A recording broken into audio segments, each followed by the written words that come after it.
आज आपण रिग्रेशनचा second problem पाहणार आहोत. Obtain the regression line for following data x Y आणि एक्स वायच्या पुढे व्हॅल्यूज दिलेल्या आहेत. तर आपण हा क्वेश्चन ओळखला कसा, तर आपल्या क्वेश्चनमध्ये रिग्रेशनचा शब्द दिलेला आहे, त्यावरतून आपण ओळखला की हा जो आपला प्रॉब्लेम आहे हा आपला रिग्रेशनचा प्रॉब्लेम आहे. मग पुढे काय करायचं, चार्ट काढून घ्यायचा, x y, x square, y square and x y, x y नंतर x square, y square, x y. मग पुढे काय करायचं, आता आपल्याला हा जो टेबल आहे हा आपण कॅल्सी सॉल्व करायचा. Alpha x, alpha integration alpha y, alpha integration alpha x square, alpha integration alpha y square, alpha integration alpha x alpha y. नंतर कॅल्स, पहिली व्हॅल्यू कोणती आहे, 6 equals to 9 equals to 36, 81, 54. Next 2, 11 equals to आली. अशा करत करत सगळ्या व्हॅल्यूज आपल्या करून घ्यायच्या. नंतर काय केलं, x y, x square, y square आणि एक्स वाय ह्या सगळ्याची प्रत्येक कॉलमने हे ॲडिशन करून घ्यायची. नंतर आपला काय असतो एन, एन म्हणजे काय, नंबर ऑफ ऑब्झर्वेशन, जो की एक्स वाय आपल्याला किती दिलेले आहेत ते आपण पहिल्यांदा मोजून घेऊया. 1 2 3 4 5 म्हणजे एन किती आपला आला, आपला 5. नंतर x bar equals to summation x divided by n. आता समेशन एक्स म्हणजे एक्सची टोटल 30 आहे आणि एन किती आपला 5, म्हणजे त्याची डिव्हिजन केली तर आपला एक्स बार किती भेटतो आपल्याला 6. नंतर वाय बारसाठी काय असतो आपला formula, summation of y divided by n. मग ती किती आहे 40 डिवायडेड बाय 5, ती आपली 8, म्हणजे वाय बार आला आपला 8 आला. पुढे correlation means r equals to formula summation of x y minus n x bar y bar divided by summation of x square minus n x bar whole square, sorry under root राहिलं. परत next under root summation of y square minus n y bar square. मग पुढे आपण values put करून घ्यायच्या. Summation of x Y ती किती आली आपली 214 मायनस यांनी मल्टिप्लाय करायचं एक्स बार आणि वाय बारला, म्हणजे 6 and 8 divided under root of summation of x square. X square किती आला आपला 220 मायनस 5 आणि x bar 6 square second under root y square 340 minus n म्हणजे 5 and y bar 8 whole square. आणि हे सगळं कॅल्सिट पुट करून घ्यायचं. तर आपला आर किती आला, ठीक आहे दाखवते तरी, सेपरेट करून घ्यायचं. पहिलं 214 minus 5 of 6 bracket complete in bracket 8 equals to तो किती आला आपला minus 26 divide in square root 220 minus 5 in bracket 6 whole square equals to 6.324 minus multiply under root 340 minus 5 8चा होल स्क्वेअर, तो किती आला आपला 4.47 इक्वल्स टू, आता हे पूर्ण टाकून घ्यायचं, मायनस 26 खाली 6.324 इंटू 4.47 इक्वल्स टू, जो की आला आपला कोरिलेशन मायनस 0.91 आला आपला कोरिलेशन. आता कोरिलेशन काढलं, मग पुढे काय करायचं आपल्याला, sigma x and sigma Y.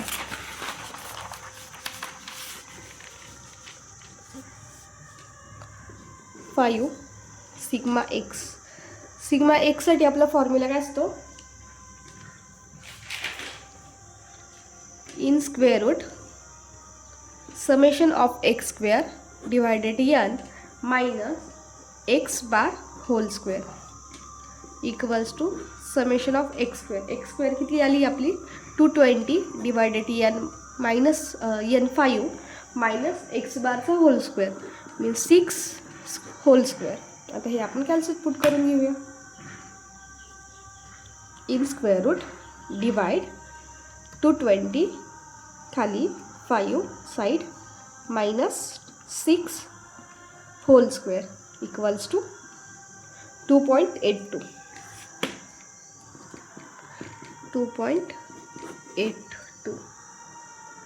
6 sigma y. Sigma वायसाठी काय करणार, जिथं एक्स आहे तिथे फक्त वाय पुट करायचा, म्हणजे summation of y square divided n minus y bar whole square. Sigma y equals to summation of y square किती आली आपली 340 डिवायडेड एन 5 मायनस वाय बारचा whole square means 8 whole square. Then sigma y equals to in square root divide 340 खाली 5 side minus in bracket 8 bracket complete whole square. तो किती आला आपला 2. सिग्मा एक्स आणि सिग्मा वाय पण भेटला आपल्याला. मग पुढे काय करायचं, रिग्रेशन घ्यायचं. Regression line x on Y, regression line x on Y x on Y.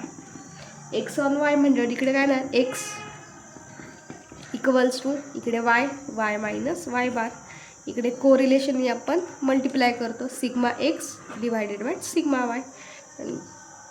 मग पुढे काय करायचं, आपल्याला आपण जे अगोदरचं जे एक्झाम्पल पाहिलं होतं ना, तर त्यामध्ये आपल्याला एक्स आणि वायच्या व्हॅल्यूज क्वेश्चनमध्ये दिलेल्या होत्या. आता पण इथे आपल्याला क्वेश्चनमध्ये दिलेल्या आहेत का, नाही दिलेल्या. म्हणून मग काय करायचं, एक्स आहे ना तो आहे तसंच ठेवायचा, कारण की आपल्याला एक्स आणि वायच्या व्हॅल्यूज दिलेल्या नाही आहेत. म्हणून मायनस एक्स बार किती आलेला आहे आपला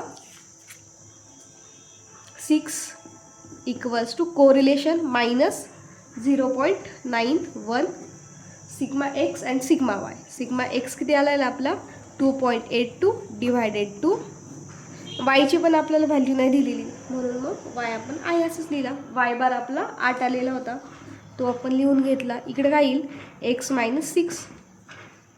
हे एवढं करून घ्यायचं in bracket minus 0.91 bracket complete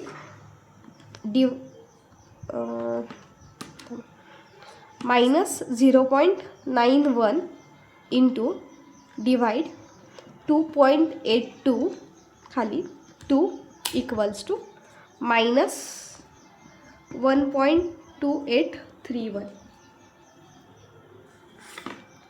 हे आलं वाय मायनस 8. मग काय होणार इथं एक्स मायनस 6 हा आहे असं. हे आपण आतमध्ये मल्टिप्लाय करून घेऊया, म्हणजे मायनस 1.2831 वाय मायनस मल्टिप्लाय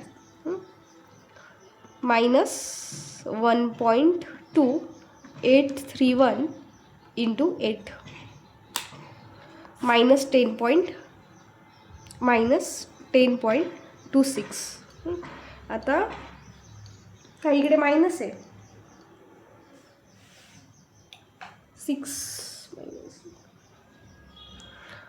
पुढे काय करणार, एक्स आहे, एक्स इक्वल्स टू हा आपण इकडे शिफ्ट करूया.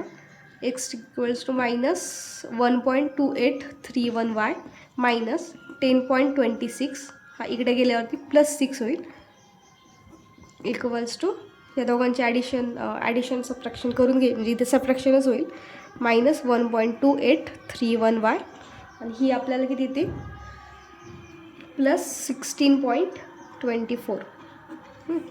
म्हणजे हे आलं आपलं फायनल आन्सर. हे आपल्याला काय भेटणार, इक्वेशनमध्ये भेटणार. इक्वेशनमध्ये का भेटणार, कारण की आपल्याला तिथं एक्स वायच्या व्हॅल्यूज दिलेल्या नाही आहेत म्हणून. आता पुढे काय काढलं आपण, regression line y on x. Regression line y on x. y on x म्हणण्यावरती y minus y bar equals to r sigma y divided by sigma x x minus x bar. y minus y bar 8 correlation आपला minus 0.91 sigma y 2 आणि sigma x 2.82 इकडं x minus x bar 6 y minus 8 ह्या दोघांचं करून घ्यायचं जे की आपल्या इथे 0.65 x minus 6 y minus 8 multiply करून घ्यायचं म्हणजे मायनस 0.65 x आणि मायनस मायनस मायनस प्लस होऊन जाईल मायनस मायनस प्लस आणि 6ने 0.65ला जर आपण मल्टिप्लाय केलं तर आपल्याला आन्सर 3.9 भेटतं. मग आता y equals to minus 0.65 x plus 9 हा इकडे गेल्यावरती मायनस मायनस 8चा प्लस 8 होऊन जाईल म्हणजे y equals to minus 0.65 x plus 17 and therefore x equals to minus 1.28y plus 16.24 and y equals to minus 0.65x plus 17. हे झालं आपलं रिग्रेशन x आणि y चे व्हॅल्यूज.